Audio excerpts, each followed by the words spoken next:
Welcome to Talking in Common, a podcast of all things lifestyle, family, relationships, well-being, kids and culture.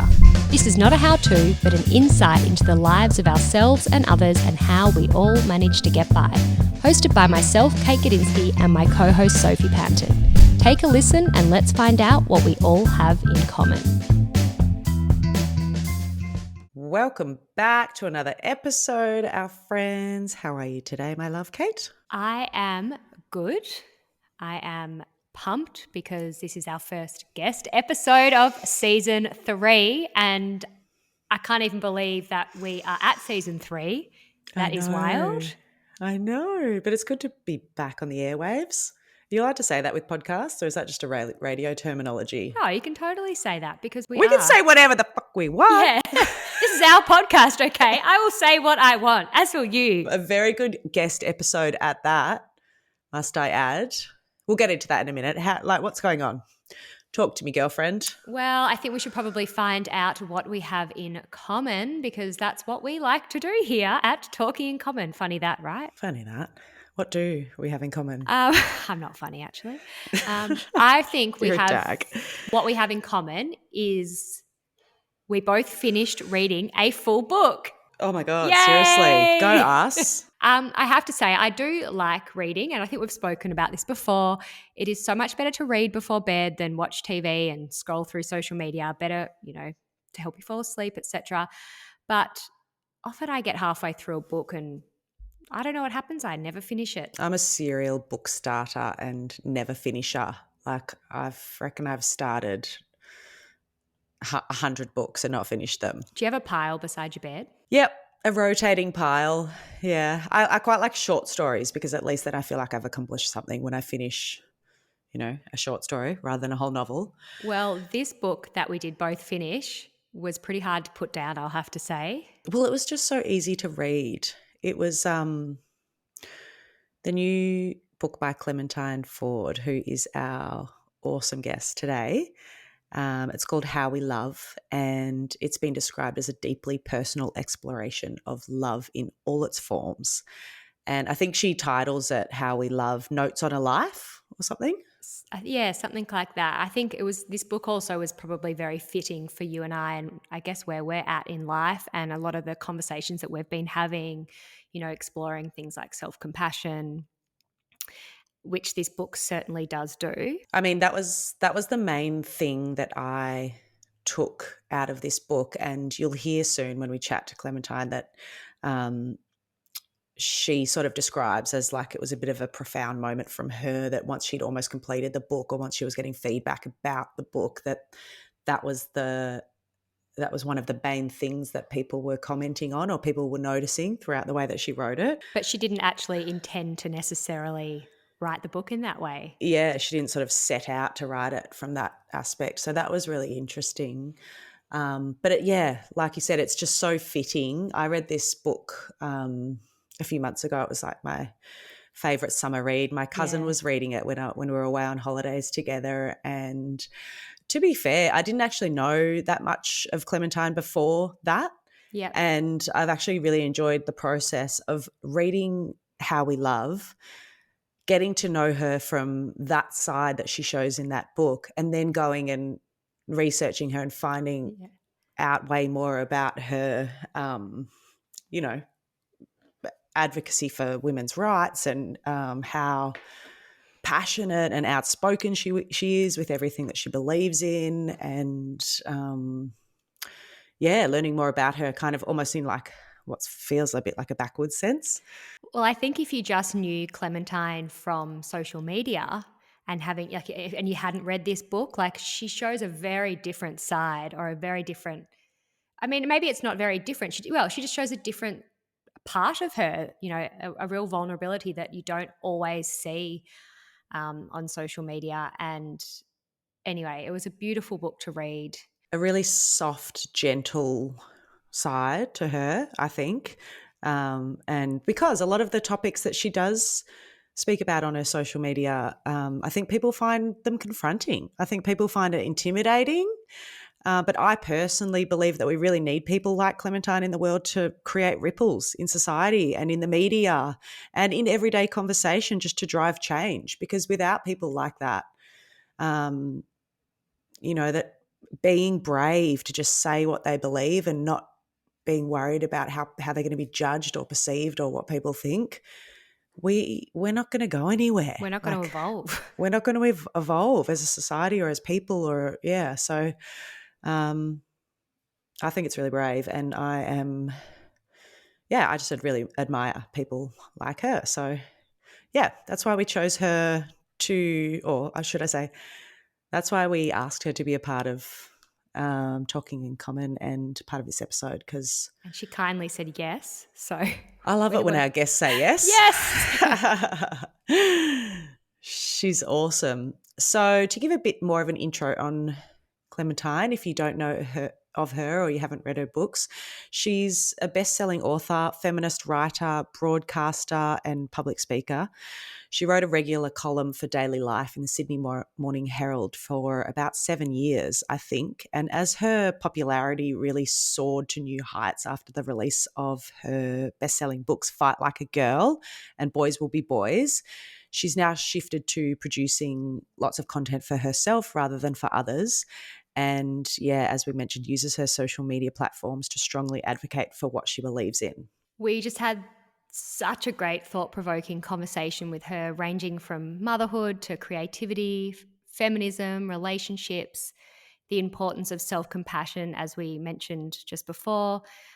We spoke about her co-parenting with her son's father and the crazy online world of social media. She was truly down to earth, honest, and inspiring to talk to. And I have to say, we both left the conversation feeling a real sense of empowerment. We hope you do too. Here she is.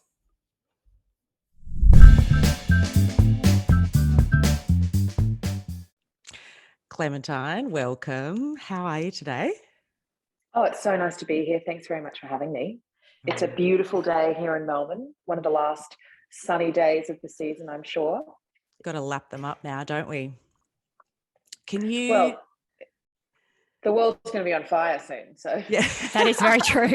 Okay, can we not start the conversation? Take the sunshine. Can we not start the conversation there? Give us a little overview of a day in the life of Clementine Ford. What's up today?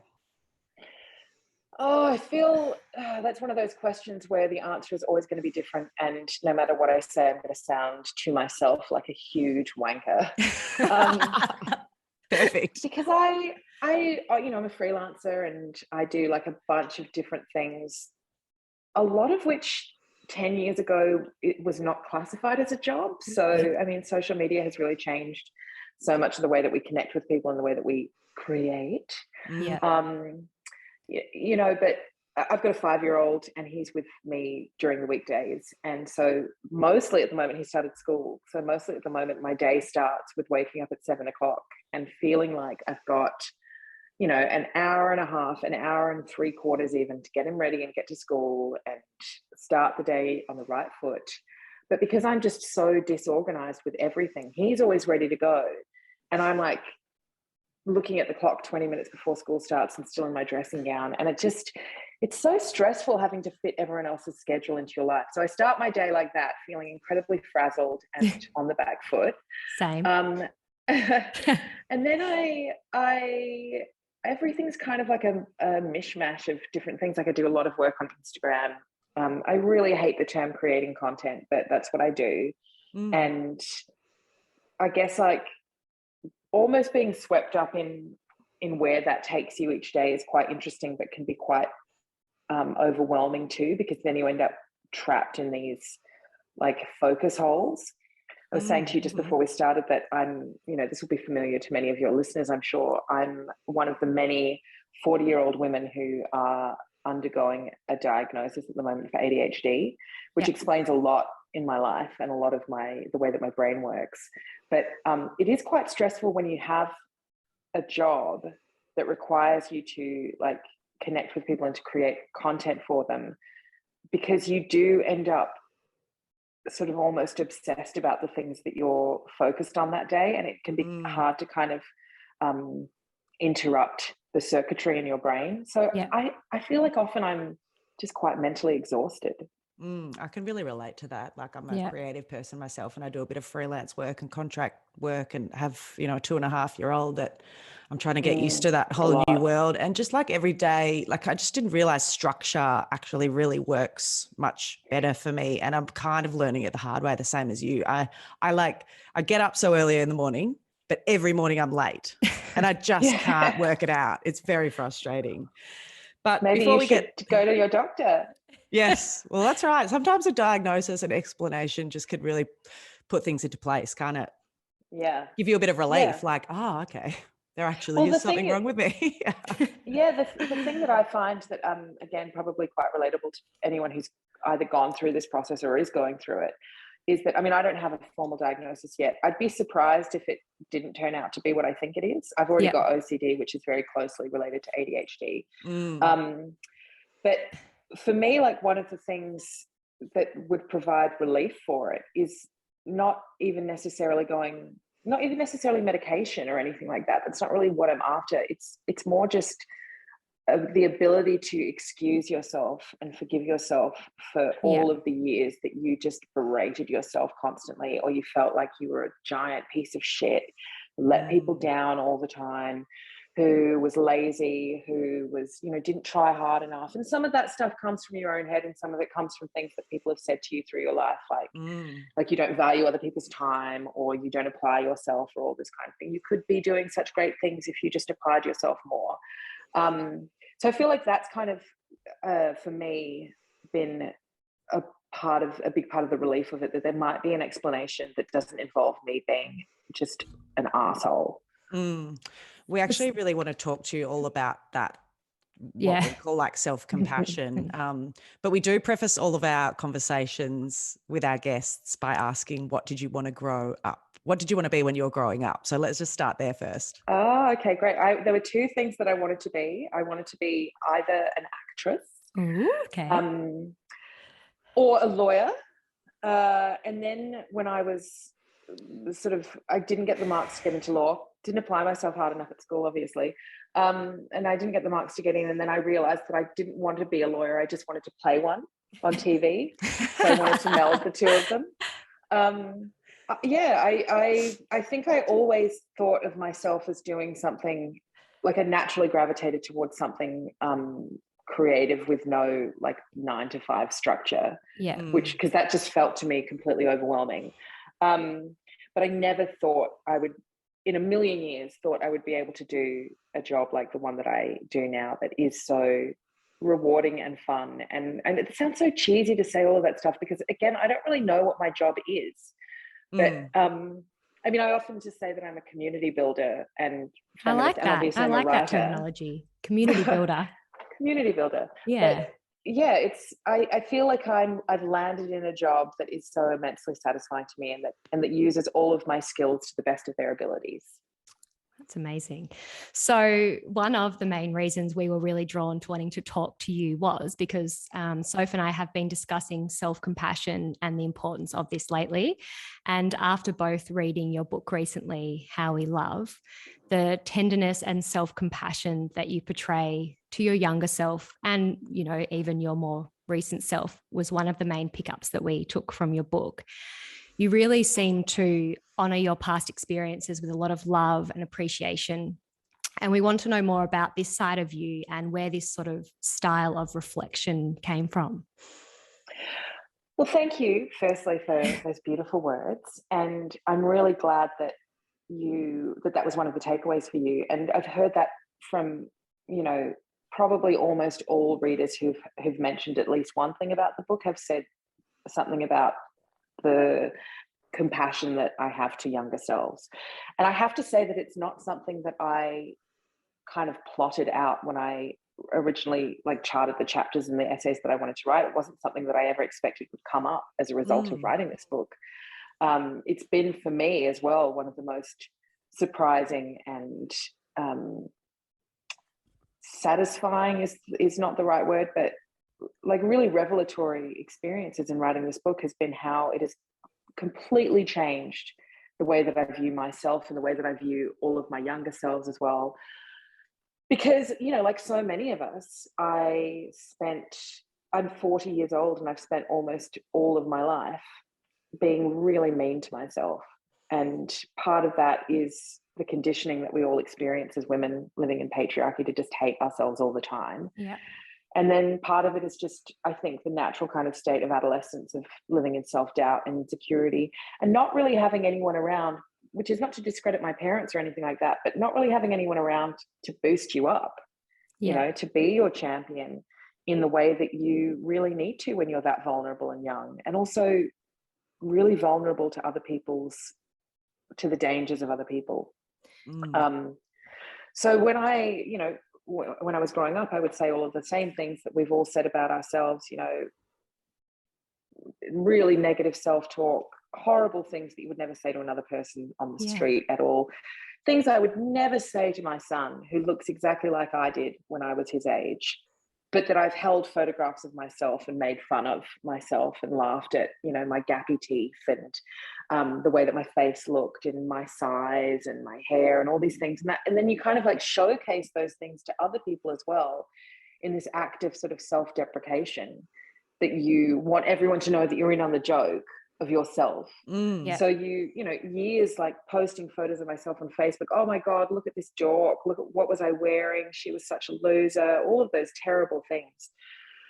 And I found that like those things are really easy to do when you're really uncomfortable with the idea of sitting with your past selves. Yeah. Because they bring up for you memories that you don't want to revisit, or you feel ashamed of many things that might have happened to you or that you might have done. And that you also feel deep fear that somewhere inside you, there's still that insecure person who's being judged by everyone else, but Yeah. none so harshly as you judge yourself.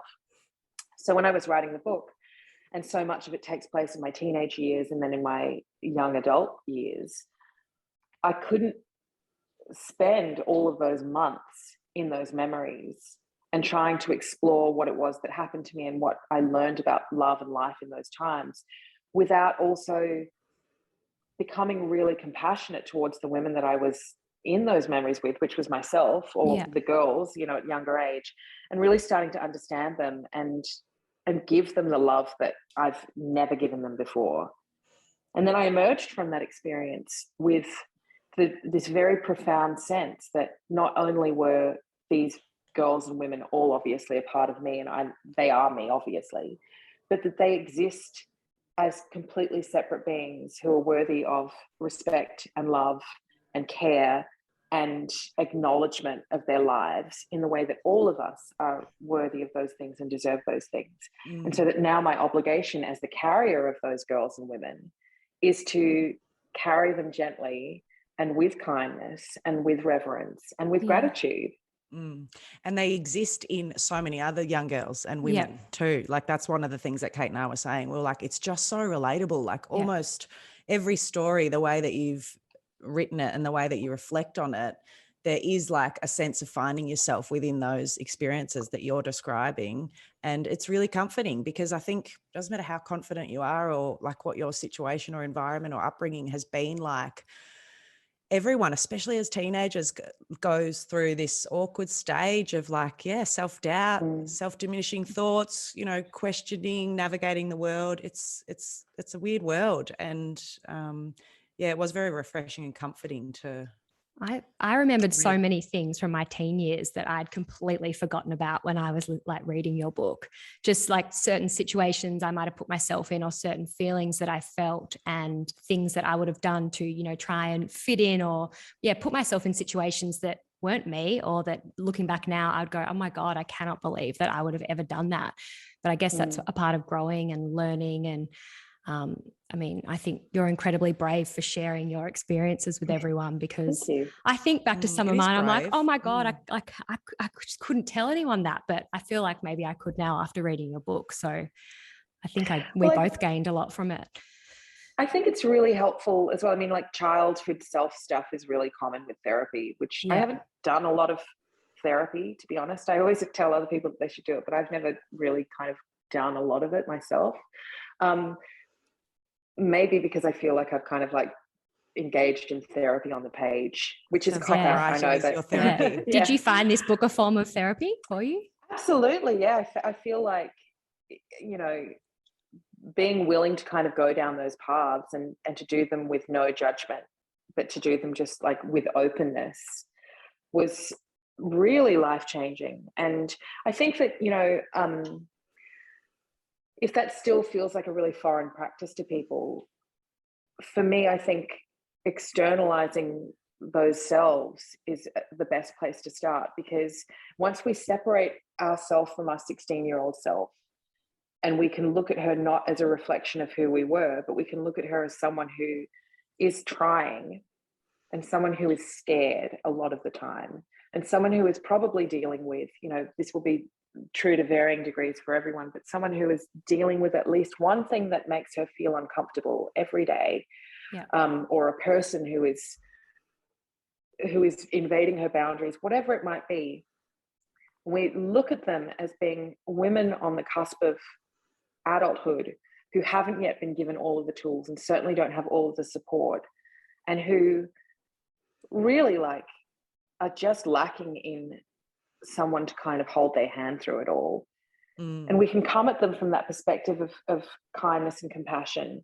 There's no way that you can look at those people without thinking, all I want to do right now is give you a hug and tell you that you are doing such a good job. Yeah. Keep going.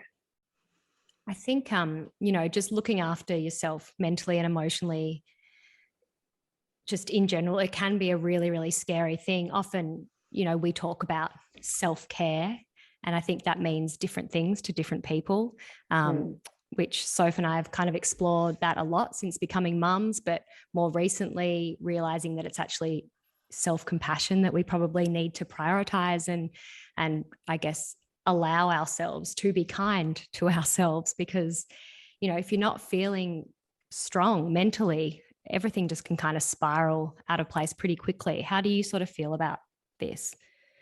I completely agree. Like, for me, the concept of self-care is, personally, I don't relate self-care to being like having a bath or whatever. And for some people, obviously, like having a bath is a place where they can relax. That just kind of stresses me out. But I think that the self-compassion stuff is really important, being able to kind of tread carefully and kindly around the fact that we are all just trying our best all of the time. And particularly when you're a new mum, I remember those early days and just feeling like, waking up some days and thinking, I can't do this. But sort of more frighteningly, some days thinking, I don't want to do this. Yeah. I don't want to do this anymore. And we don't talk about those things. And there's no space for women to have those conversations, because firstly, we're afraid of being judged. And secondly, we are judged. There's always a group of people, and women especially can be very bad at this. And I'm not going to say women are our own worst enemies, because that's just bullshit. Like, women can be human, which means they can be awful, but also the patriarchy turns us against each other. Yeah. And there's this sort of sense of like needing to prove that you're the best mother, because motherhood is the one thing that you're allowed to be proud of doing well.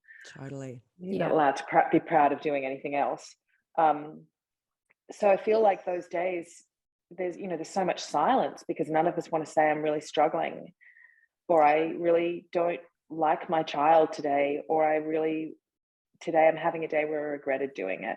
Because we also we don't think, or people are so quick in these judgment spaces. They're so quick to remove any kind of nuance and to recognize that you can hold multiple feelings at once, and you can have like the deepest, most primal love for your child, and you would like literally pull a bus off of their body, and you'd find the strength to do that. And yet you can also, on that same day, be severely sleep deprived. Yeah. Be not know tired, what to do with them. Yeah. Not necessarily want to be tired with them. Yeah, and be tired of hearing them cry. Just be fucking bored. Be bored by motherhood. Or feel rage, mum rage. Or rage, yeah, like feel so angry. Like the times that I felt like I could see the red spilling into my vision because I was just so angry. And like we have to be able to talk about those things, because otherwise we're just kind of leaving mums to do it all by themselves. And in the worst case scenarios, that can lead to some really like terrible breakdowns with the worst outcomes. This is why we thought you would be such a good person to talk to about this topic, about like, you know, the self-compassion and the kindness, because the things that people do talk about is the like self-care, like look after yourself, especially with new motherhood, you know, look after yourself, like eat well, have a bath, sleep well, all this sort of shit. That's great. Like it's, you know, it's good for you. But if you're not taking care of what's actually going on in your mind and all of those thoughts that you're mentioning that can all happen within the space of 30 seconds, which ultimately can be extremely overwhelming and yeah, quite scary, is the stuff that we don't talk about, and is the stuff that I think people are really struggling with. Yeah, and I think something else we don't talk about is this modern deficit that is particularly prevalent in white culture of just leaving women to do it all by themselves. Yeah. You know, we don't have community approaches. Yeah, there's no community approach to child rearing. It's really egregious that we're in a situation now, we're in 2022 with supposedly all of the technology that we could think of up to this point at our fingertips. We still have this cultural trope that is, you know, also used as a source of humor, of like the harried new mum that is tired and drooling out the side of her mouth and never gets any sleep and has one boob hanging out when she opens the door to the post person. There is like, we shouldn't be saying, oh gosh, isn't that so true? It's just such a funny source of humor. We should be saying, why the fuck is that happening? Yeah, support each other, support our mums. Support why friends. is she on her own? Yeah. Like, where's the dad? I mean, the dad may not be around, and I get that, but like for a lot of like male, female partnered 2-parent families, where's the dad? Why is the dad also not experiencing that same level of sleep deprivation? Like I just get so furious when I hear women say things like, and I know from my own experience that you're not always completely 100% truthful about the dynamics in your domestic life, because it's embarrassing to say, well, actually, it's really unequal. And I feel really ashamed about that. But I also have a fucking 3-week-old baby, and I don't have the reserves to fight that battle right now. Yeah. But like, I hear women say things like, well, he sleeps in the spare room because at least one of us should be getting some sleep. And I'm like, well, why is it always the fucking man? Why is he always the one that should be getting the sleep? Yeah. Yeah. Because also, can I just say as well, and this is especially important for mums out there or mums to be listening, that when people say things like, well, he goes to work every day. No, he goes on a break for 8 hours a day, where he gets to go to his workplace, wherever that might be, and he gets to not be responsible for a tiny defenseless creature, where he has to run on absolutely no sleep and make sure that he's keeping that child alive, and make sure that he's feeding himself and the child, and make sure that he's cleaning the child and taking care of all of these things. And then he comes home and he goes to his real job, which is being a parent and also being a supportive partner. Mums work 24 hours a day. So when we say things like, well, he needs to sleep because he's going to work, you're taking care of your job is keeping a creature alive that cannot care for itself. Like, that is more important than going and sitting behind a desk. Yeah. I'm sorry. And it's constant. It doesn't stop 24 hours a day, 7 days a week for years and years and years. And it's never going to stop. Even when our kids are all adults, like we're still, you know, that's still our job, is to be a parent, right? Exactly. For some reason, it's just not recognised as hard work, though, still these days. It's bloody hard work. It's a hard slog. It's a hard fucking slog. Anyone that knows you, Clementine, knows that you absolutely champion women's rights, and you're proving that to us right now. And you did, you know, mention some parts of your childhood or teenage years before that are an influence to the way you are today. But what was the real driver of this for you? Like, what initially sparked it in you, and what continues to drive it? It's an interesting question, because it's one I've been thinking recently might have a different answer to the one I always thought.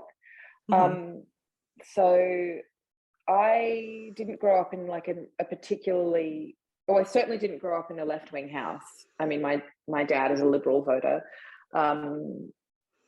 The less said about my dad's political leanings, the better. I do love him, but you know, we all have problematic people whose political views are not our own. And my mum wasn't Australian, always used to kind of classify herself as sort of a socialist commie pinko. That's how she would put it. But it was also not like hugely politically active or anything like that. The word feminist was not really used as a sort of daily kind of vocabulary point in my house. It was something I was aware of, but it's also for a long time, and up until I was about 19 when I started studying gender studies, it was something that I would always say, well, of course I believe in equal rights, but I'm not a feminist, because I didn't know what a feminist was. I was just going based on what the culture told me, which was the feminist, or the culture told me that feminism was a huge threat to patriarchal order. And so that made feminists really bad. And everything that I, as a 16-year-old girl especially, desperately didn't want to be seen as, which was disruptive and ugly and, you know, like unlikable to boys and men and all those things. Such an easy way to control all of us. And we spend so much time in this bloody conditioning. It's so hard to break out of it.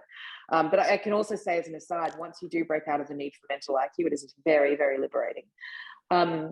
So I started studying gender studies at uni and kind of began establishing a vocabulary for all of these feelings that I'd had inside all of these years, you know, this sense of injustice and this sense of like inequality that I could see in my own home, but that I also saw in the world around me.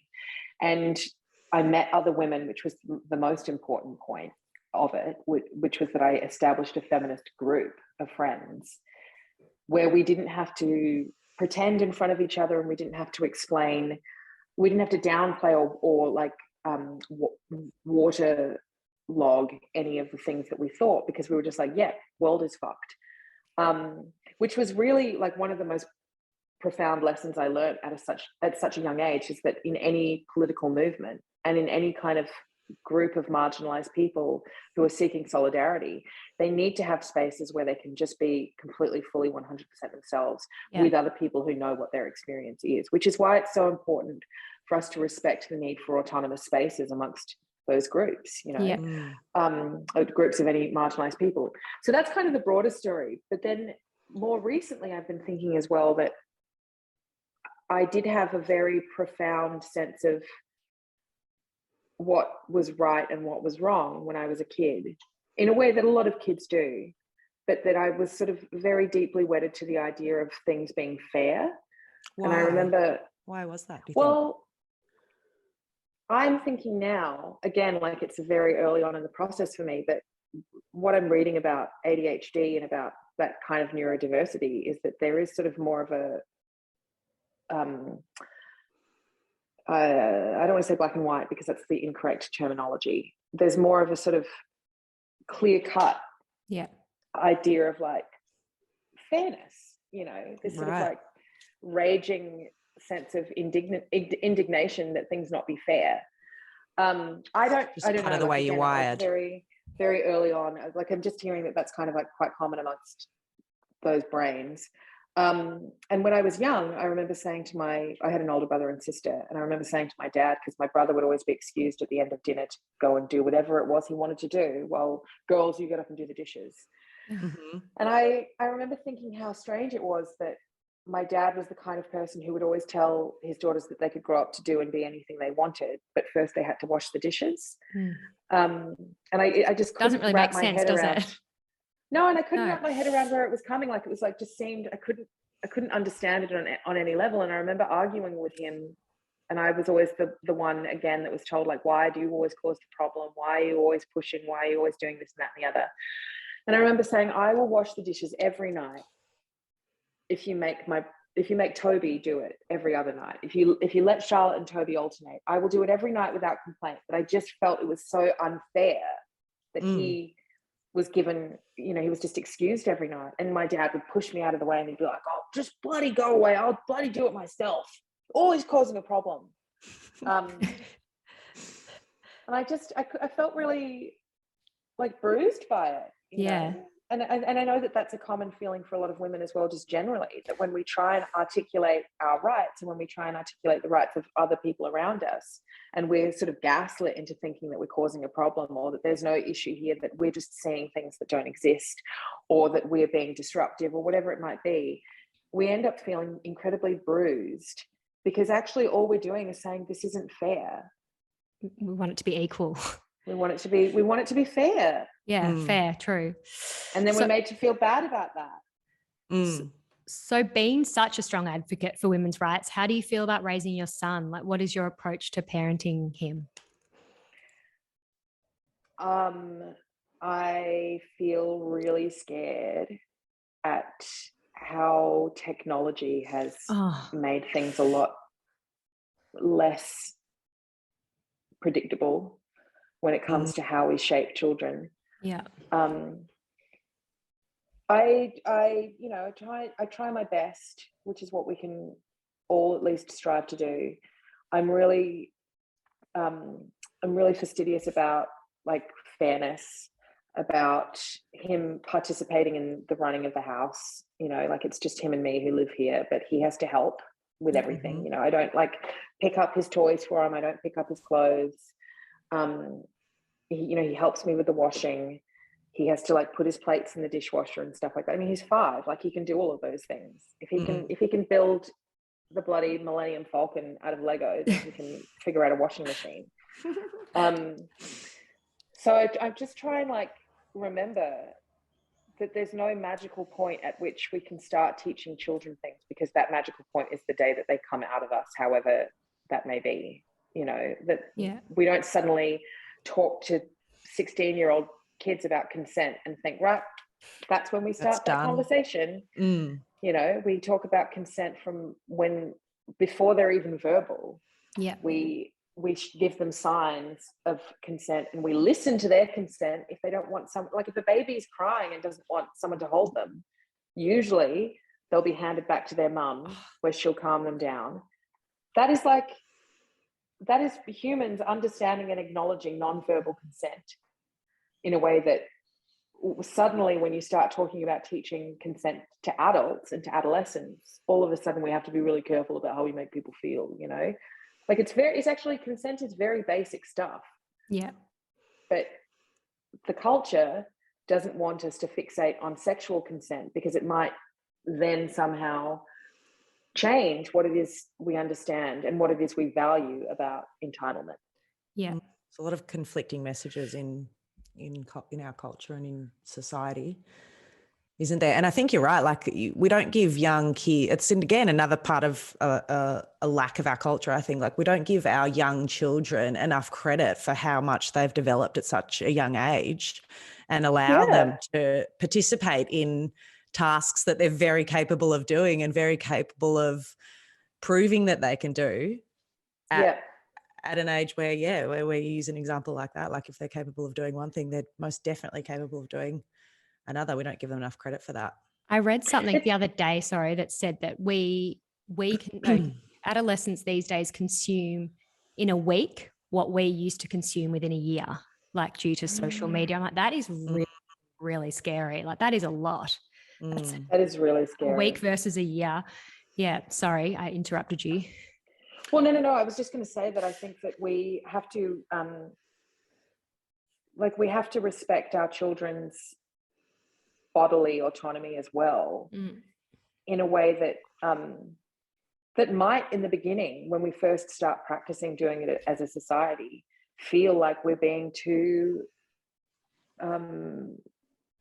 closely minded about it, or too overwrought, you know. But I say to my son often, I don't always say it, but often I'll try to remember to say to him, would you like a hug, instead of give me a hug? And quite often he'll say, no, thank you. Yeah, mostly, right? Most often. Please give me a hug. It breaks my heart, because of course I just want to like cuddle him and like merge him back into my body at all times. But you know, then I say, that's okay, you know, good for you. And my sadness in the moment I mean, there's going to be like millions of hugs from my son, I'm sure, over our life, but my sadness in the moment at being rejected or whatever pales in comparison to the confidence that he has to tell me, his mother, no, thank you, I don't want a hug right now. And I'm not saying that that will protect him. That's not like a force field that wraps around him that means that he will never, ever be subject to harm from another person, because that's just not how harm works. But I'm instilling in him from a really young age the confidence not only to express his own boundaries, but to respect other people's boundaries, and for that to be a normal language for him. Well, you know, we sort of think, we talk, like if you think about what's bilingual kids who grow up with two languages in the home, and they understand language and those two languages in a different way to someone who becomes fluent later on, because it's just so deeply embedded in their understanding of the culture of their home. So if you teach children the language of consent as like a native language to them, then it becomes so much easier for them to understand it and express it later on, and for you to also explain more as he becomes more age appropriate for certain conversations. I think that's such a good point. And I really try to such a good point and such a important, consistent message to start sort of showing them example when they are little, because there's no doubt that that will then play out for them in later years. I always try to practice with my daughter, not like forcing her to kiss or hug, no, strangers is not the right word, but like relatives or friends. You know, it's like you want your child to welcome your friends and family with a hug or a kiss. And that, for some reason, that's just natural to us. Like, you know, go and, you know, give so-and-so a kiss, give grandma a kiss, give uncle so-and-so a kiss. But I always try and make sure that we're not sort of like forcing or even necessarily predicting that she has to do that, because more often she doesn't feel comfortable, and you can see. Yeah, she'll do it when she's ready. Yeah, and allowing exactly. her to recognise that sort of situation at a very young age, and identify her feelings with that sort of situation, even as a 2.5-year-old. And have her feelings validated and acknowledged, that she's not going to be called troublesome or disruptive or being like, being told off that she's naughty if she doesn't do stuff like that. And it's actually, I mean, you sort of laughed at saying strangers before, but when you think about it, think about the number of times that a child might be meeting someone for the first time and they're like, give me a hug. And they often are strangers to them, really, aren't they? Yeah, exactly. And out of embarrassment or out of, you know, a sort of a weird kind of 1980s conditioning, if you're talking about parents now, not to be awkward or rock the boat or insult people. We instead feel, even if we feel conflicted about it, we're more likely to kind of weirdly offer up our child for that hug as a way to smooth out the social glue. Yeah. Clementine, would you say that, like, I've read like a lot of articles and things about you that label you things like, you know, a fearless advocate. Would you say that you're fearless, or just your passion for voicing your opinion and what you believe in just overrides the fear? I think that I am, when I started as a public writer, I was 25 years old, and the social media landscape was beginning, but it was, you know, Facebook had only just started being accessible to the public. We didn't have Twitter yet. We didn't have Instagram. Like really nothing beyond Facebook and Tumblr, and internet was still quite slow, you know. So I feel like my internet's still slow. I feel like I started with the passion and confidence of a 25-year-old who was driven by, you know, partly by a sense of justice and also partly by the arrogance of youth. Nothing I say could ever be wrong. And almost sort of like a delight in, you know, and I started writing for a newspaper in Adelaide, a delight in thinking, it was the Sunday paper there, a delight in thinking that I was shocking the conservative elderly kind of readership. which was all very helpful because it meant that all of those things conspired to not only kind of keep propelling me along, thinking, oh, yep, I'm upsetting them, I must be doing something right. But also I was really shielded because of the time from being too terribly trolled the way that I would be later on when I'd become a lot more experienced, when I'd had a bit more exposure to that level of abuse under my belt, where I was also older and smarter and able to make better choices about things, which doesn't mean I'm always making the best choices. But I feel like the difference between me at 25 and me at 40 is not necessarily that my fearlessness, if you want to call it that, has changed, but that my ability to sift through what is an important fight to have has become better. I don't always have the right fight still, but pick your battles sometimes. I'm better at picking a better battle. I'm smarter at articulating a response to it. And I just have 15 years more experience of work and writing and researching. So I'm, more of an expert in the field. But whether or not that's fearlessness or just determination, I mean, we don't call men fearless, do we? We call them skilled. So I found it interesting when I was reading those sort of titles about someone like you. I was like, But, to reassure as well your listeners, I'm afraid of lots of things. I'm really, really scared of flying. I'm really scared of the dark.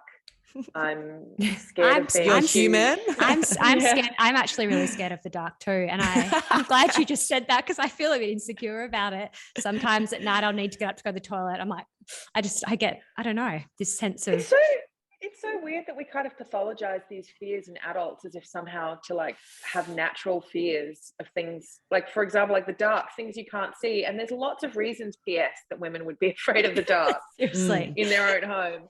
Good. I'm glad I'm not the only one. You're being like a child, you're being such a baby. Like, I never say to my son, stop being a baby. I never say like grow up or be a big boy or any of that stuff, because it's so toxic, particularly when you're dealing with boys. But also, it's very human to have fears, and we need to be compassionate to that. You can't just sort of like say, well, get over it. Toughen up. What my dad used to do to me would say like, oh, well, just don't, if I go to him and say I'm having these really, the OCD, like really scary thoughts or whatever, oh, well, just don't think about it. Okay, Dad, I'll just stop thinking about it.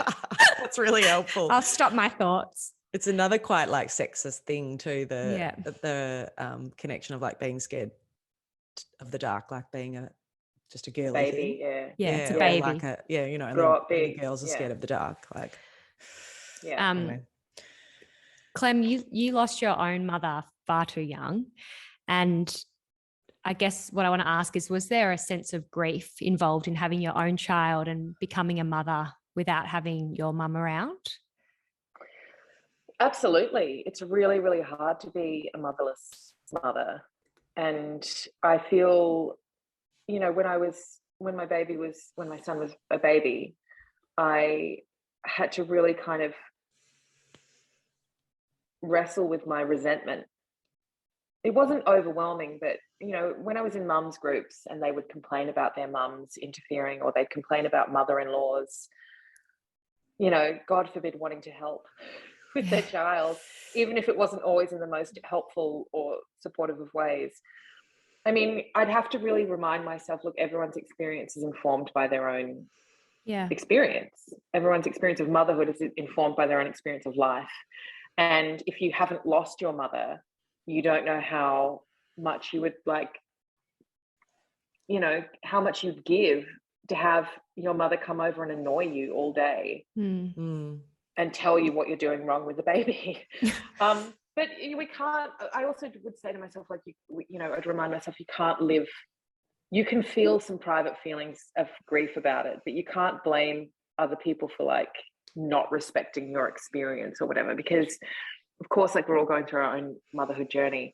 And I feel like, something that's been really helpful for me is to think really philosophically about it, that my mother would have made a much better grandmother than she was a mum. And it wasn't that she wasn't a good mum. She was a very like incredible woman in many ways. But she had 3 children in the late 70s and early 80s. She was a single mum when she met my dad. Didn't come from money or wealth or privilege, left school when she was 13. Brilliant woman with unrealized ambitions. And she had 3 kids who she was probably experiencing postnatal depression with. She was definitely like had PTSD in her life from childhood stuff. She was completely unsupported. So I feel like all of the love that she could have given a grandchild would have been a way to express that love without the terrifying weight of motherhood that we all feel. So I feel a lot of grief about the fact that she missed out on that, and that my son would have like adored her. Yeah. But at the same time, philosophically, I have to think about how life pans out. And the fact my mother dying was such a huge part of my life, and it completely deviated where my life went to. It changed and informed all of the work that I do. It put me literally indirectly in a spot where I met my son's dad at a music festival in 2012. And then 5 years later, randomly, in the most random of incidents, given how like many billions and billions and billions of possibilities of children there are, I ended up pregnant with my son. So there's no world in which she could have been alive and he could have been alive too. So you trade one for the other. It's a good way to look at it. I read something because I lost my father about a year ago, and I was obviously very different to your experience, but I was, doing a lot of research on grief, because grief is, as you know, horrible, fucked. And there is sorry to hear about your dad. Oh, thank you. There is a terminology called post-traumatic growth after you experience a really like strong, experience grief. Anyway, I'm not saying I feel that, but I just never ever heard of that before, like actually coming out that other side and actually really growing as a person and almost learning something from the death of a loved one. Yeah. Anyway, I think it's a really great way to look at loss, because that immediate period after losing someone, as is so raw and so painful, and you can't prioritize that kind of thing then, because you just need to be able to feel your feelings. And sometimes that involves going to the pub and being hysterically funny in the life of the party, because actually you're just like so broken inside, but that's the only way that you can feel anything in the moment. And then as the waves, as the kind of like storm of grief recedes and the beach becomes a bit calmer again, you can start looking around and thinking what it was that you gained from having that person in your life. You can be a little bit more philosophical about the fact that all life begins and ends at some point. And you can think about what it was that you learned from having that relationship. And you can also find comfort in feeling sad about them. Like I feel now that one of the most precious things that I have is the sadness that I feel about my mum not being here, because it means that her life meant something. I was just going to mention that we loved one of those quotes from How We Love that you talked about, the rapids of the river turning into gentle waves of the ocean. We posted it on our Instagram recently. So thank you. Yeah, beautiful quote. I really love water metaphors. Someone wrote in a Goodreads review. You should never read the Goodreads reviews, but bless readers. They were very, very nice about the book, but they said something like, she does use, like, there's maybe a few too many metaphors, and I was like, I do love a metaphor. I love a metaphor. I quite like a metaphor. Yeah, they just explain they just encapsulate so much, like, don't whoa, they? when you read something, yeah. But I agree with you. I love like analogies and metaphors with water and ocean. It's just so powerful, the movement, and I don't know, it's renewal, it's birth. It's like thinking about the connection between the earth and the moon like dictating the currents, and the moon came from the earth. And the sermon that I did in in Sydney recently, that we're doing in Adelaide soon, a sermon on love, which is kind of like about all the themes of the book.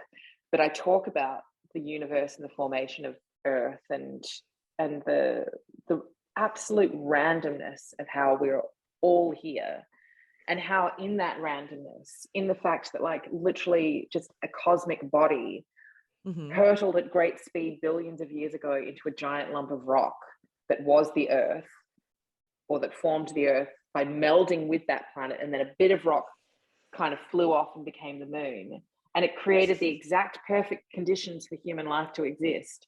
And then billions of years later, humans arrived, and each single person of us is here, as I said before, like a billionth of a random chance of possibility, and yet here you are.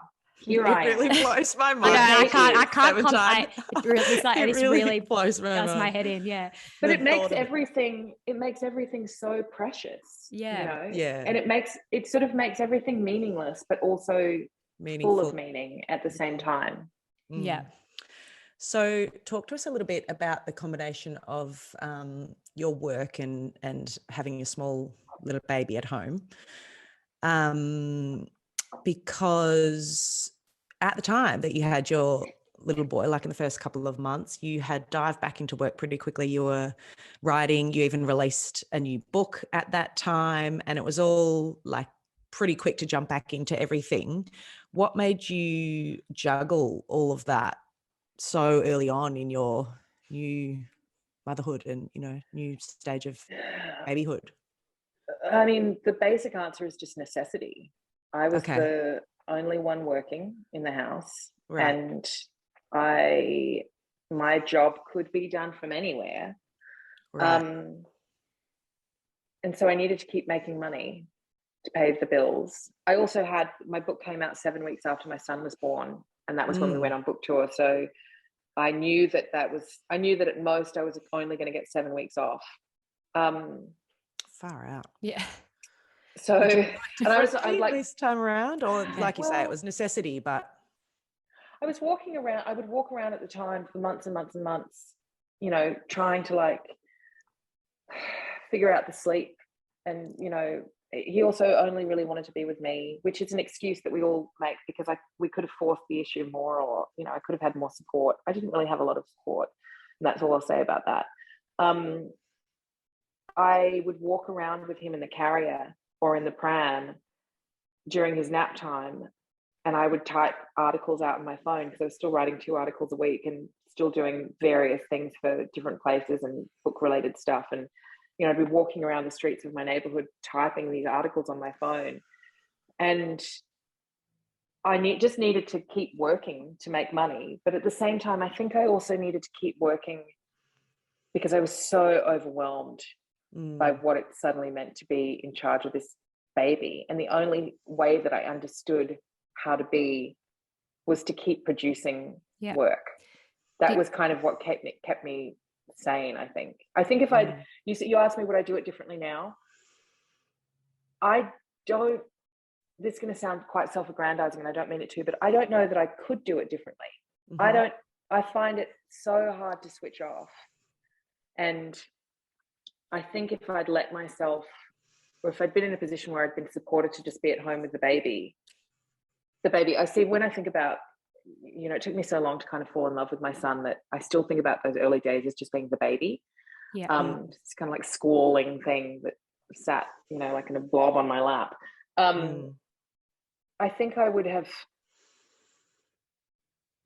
fallen into like a real pit of anxiety. I had really bad prenatal anxiety when I was pregnant that I worried would get worse when the baby arrived. But I think because I could then just be so active, part of what made me so anxious when I was pregnant was that I didn't have anything to do with this thing that was growing inside me. I knew that this like responsibility was coming, but I couldn't get started to actually doing it. So I just had to wait. And I really hate sitting there and twiddling my thumbs. So yeah, I think I would probably do it all exactly the same.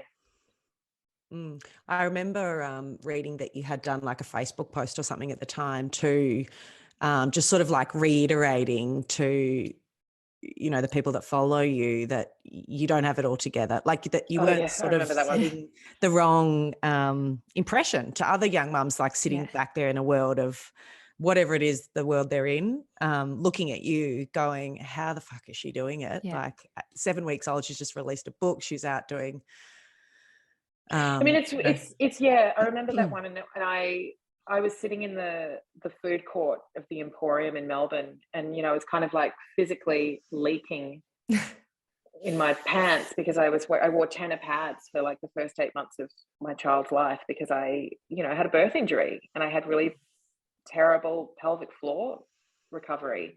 You know, and I have tried as well to speak really openly and honestly about that stuff too, because I know so many of us walk around feeling ashamed of it and feeling like we have to be really quiet about these, you know, these terrible impacts that birth can have on our body, and why it's all part of like concealing the reality of it, and, you know, not wanting to make people think nasty things about us, or, you know, but that's what birth is, and that's what birth does to a lot of us. And it's absolutely fucked that we don't have more comprehensive healthcare and funding directed towards fixing our bodies when they're like harmed during birth. Anyway, that's a separate issue.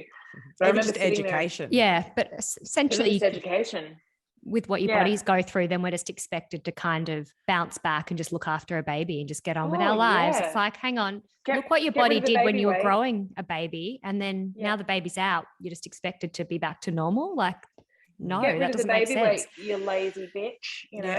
But it's also social media too, you know. That's why I think, like, I love how like crystal clear you are in your communication on social media as well. Like, you know, no, let me reassure you all that this is the reality, and because it's just so easy to get caught up in comparing yourself with what you think is someone else's reality when it's just so often not, and it's a very deep dark hole of that to, you know, to navigate sometimes. And I think, like, you know, mums and new mums are very vulnerable, and really look into social media and the people that they admire and respect for guidance or in some way. So it's a benchmark as well. You do compare yourself, you know, which is so it's like why I really hate when particularly like wealthy women and wealthy couples, I should say, because of course if they're coupled with a man, then the man should be equally as responsible. But when they don't like admit that they've got like significant paid help, you know, like Ilaria Baldwin pretending somehow she's got 8 kids, but that she doesn't have any nannies. Like, I really hate that. And I really hate women who have, you know, big platforms and who have the privilege of big platforms who aren't honest about the fact that they use filters, or the fact that they like have cosmetic interventions. I don't judge any of that cosmetic intervention stuff because I do it myself.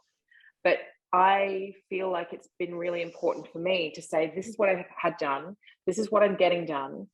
Don't like look at my curated feed. Like, I don't use filters on Instagram anymore because I want people to see, I want people to see my real face and not think.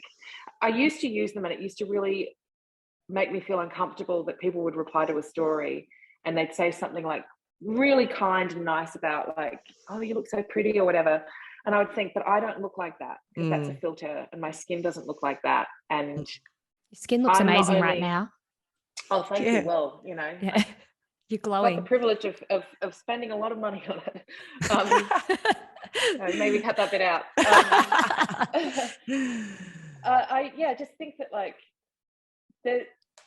we all have to support each other. That's true, and we shouldn't expect one woman to be all things to all women. But I also think that we have to be honest, because it really bothers me when I see women who have a huge audience, particularly of young women, who are just by withholding information, making it seem like this is all natural. Like this has all been naturally acquired, because that then makes the person feel like, well, I don't look like that, and I'm not naturally that pretty, and I'm not or however we frame prettiness, or whatever you want to call it. But like, when you see the things that Facetune apps can do, and you know that influencers are using them to sell products, it's so wrong, isn't it? It's so wrong. It's so wrong. And I just think like, I don't want to buy a face product from you when I can tell that you've got 3 layers of filter over that face. Mm, And I don't even know if your hair is real because the AI is so good now. mm.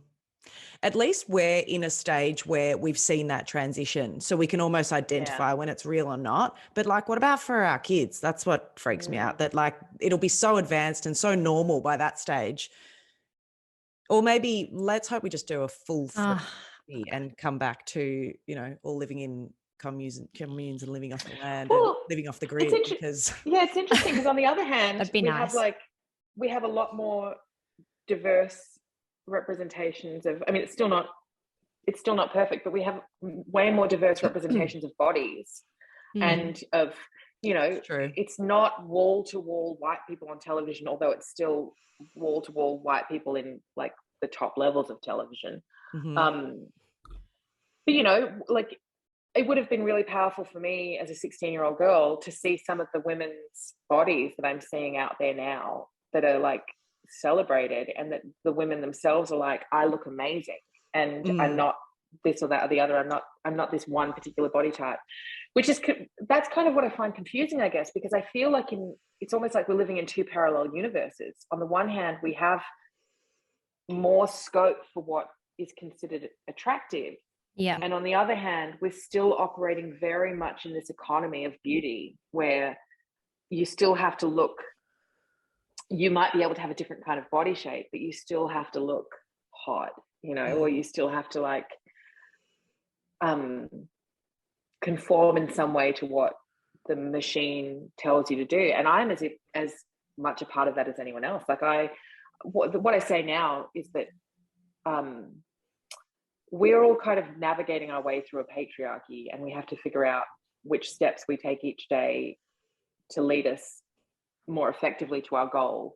And for me, and this may be a cop out to some people or whatever, to me, the most important fight now is no longer insisting that my face be able to look exactly the way that it always looks, or insisting that I get to age, or insisting that I like don't shave or whatever. Like, I don't give a shit what people do with their bodies, what with their faces, how they change them. I do think that we need to be honest about them. But for me, the bigger goal is like getting to the actual root of inequality, and not, these sort of band-aid solutions. mm. Very good point. I'm going to digress just a little bit here because I really want to hear a little bit about your experience with co-parenting. It seems like you have worked out a good rhythm, and that's purely from reading your book. But how does it play out for you? It's good. Yeah. It was quite tricky at the beginning. Every relationship breakdown, even the best kind of relationship breakdowns, still have some element of hurt. Otherwise, why were you together in the first place, right? Yeah. Mm, So for a while, it was really not great, and bad behavior on both sides, mean things said by both people. Um, but then over time, we were able to kind of move past that and really center our son's needs. And I feel like in our own ways, we've both worked really hard at making a functional family with separated parents that still very much feels like a family. We do things together quite often. We'll go to have lunch at the pub on the weekends. We're going to my family's house in Sydney next week for Easter, which my son's dad came to last year as well. So like I approach it as he is still very much a part of my family, and I'm also lucky that I can have that dynamic, because there was nothing that made me fearful for my life. It wasn't a case of an abusive relationship or anything like that. mm, It was just didn't work out in that romantic way. So it's been work, but like all relationships require work. And just because we're not in a romantic relationship doesn't mean Yeah. that it's any easier or harder than, any other relationship that requires constant care and acceptance that you can be angry with each other at points, but you're sort of bound together forever, really. Yeah. mm. It's just nice for people in similar situations to hear other people's stories, I think, because it's another thing that people probably don't, are a little bit afraid to be honest about, because they're, for whatever Yeah. reason, ashamed or embarrassed or whatever. I think it's really possible for people to have very functional, supportive co-parenting relationships, but it does require effort from both sides, Yeah. and it requires a maturity from both sides. Maybe not initially, like there's always going to be immature behavior in the beginning, I think, Yeah. but it requires like basically both people to say, look, the most important person or people in the scenario are our children, so we need to have a respectful relationship with each other that is kind and friendly as well for their benefit. And the problem is that often one of the reasons why women want to leave is not even necessarily because of, because of fear, but just because they're not being respected and they're not being supported, and they are dealing with childish behavior. So I can say that it's entirely possible for that reality to exist, and I wish more people had that. But I also can understand that for some people, they're like, it will make things harder if I leave, because then I'll have to deal with him being, aggressive or snipey, or just not wanting to parent, basically. Or that they try and have that relationship and they just dealing with someone really toxic for the rest of their life.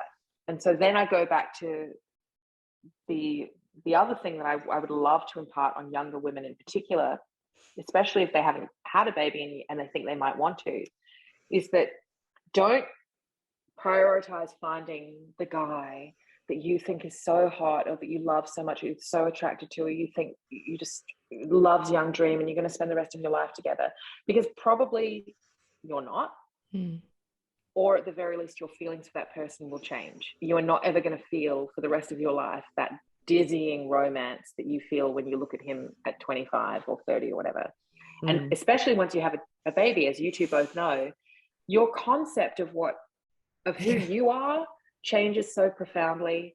Your relational idea of yourself to other people changes. The most important person in your life is that child, and for a long time no one else can get a look in, because you just actually don't even acknowledge them, because your job is to protect this defenseless creature. And so if you think that having a baby with some guy that you love is going to be just adding a person for you to both love together, then you're making a big mistake, because the dynamic of that trio of lovers will change so drastically and in ways that you can't predict. You have to be prepared for. But the best thing you can do is choose to have a baby with someone who you can parent with for the rest of your life, whether or not you're sleeping in the same house. Babies add a whole new level of pressure, right? To a relationship. And is very good advice, and very real and honest advice. I'm loving everything that you're saying and completely agree. I think it's important to remind people of that. To be fair, we should let you go, but we also still have a really long list of stuff that we would love to chat to you about. I just want to ask you one last question. What are you putting your energy into right now? What are your priorities at this moment in your life? Do you mean work-wise or just generally as a 40-year-old woman? You tell me. Okay, so I'll answer it two ways, if that's okay. So work-wise, I'm putting together a pitch for what I hope will be my next book, but I'm not ready to talk about what that pitch is yet, but I'm excited and terrified by the prospect of writing another book. Ooh. I'm excited. I'm excited. There's a couple of other work things on the boil that I'm also keen to get going. But just generally in my life, I think what I'm putting my energy into is really nurturing the relationships that I have with my friends and my loved ones, nurturing the time that I have with my son, even though I'm definitely not always interested in being the mother of a small child. Again, I have days where I'm like, I can't be fucked doing this job today. But I'm really trying to grow a good human. And I'm working on my patience.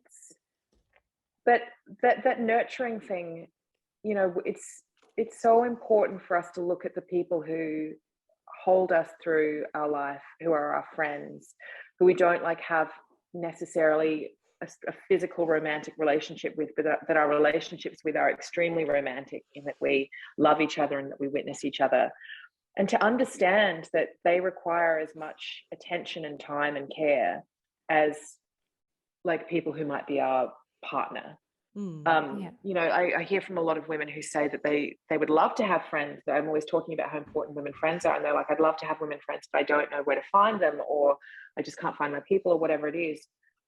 And I think it's really good to remember that you don't just like walk into a bar and pick up a friend and then that's it, boom, you're like friends doing everything together, in the way that sometimes that can be how a relationship kind of unfolds, where being in a romantic physical relationship with someone can often provide elements of activities or like superficial behaviors with each other that mask the fact that there's not really anything very deep there.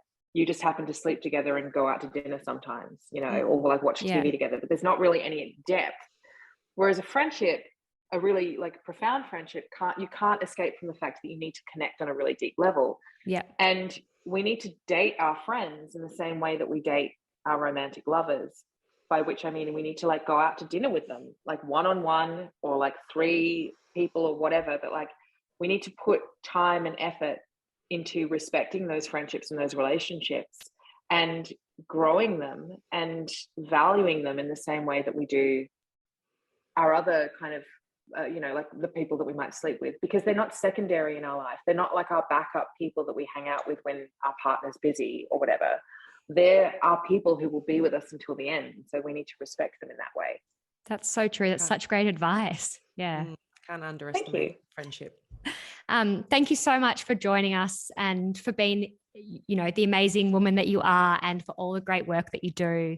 It's been our absolute pleasure to have you here and have this conversation with us. So we really appreciate it. Thank you. I really appreciate it. And I hope that my answers didn't veer off too much. I have a tendency to kind of shift into different tangents. No, we love that. That's what we're here for. Yeah. We just wanted to get to know you and hear everything you said. Thank you. Yeah. It's a beautiful Thank conversation. you. So nice to chat to you both. Thank you. Thanks, Clem. Take care. Take care, Clem.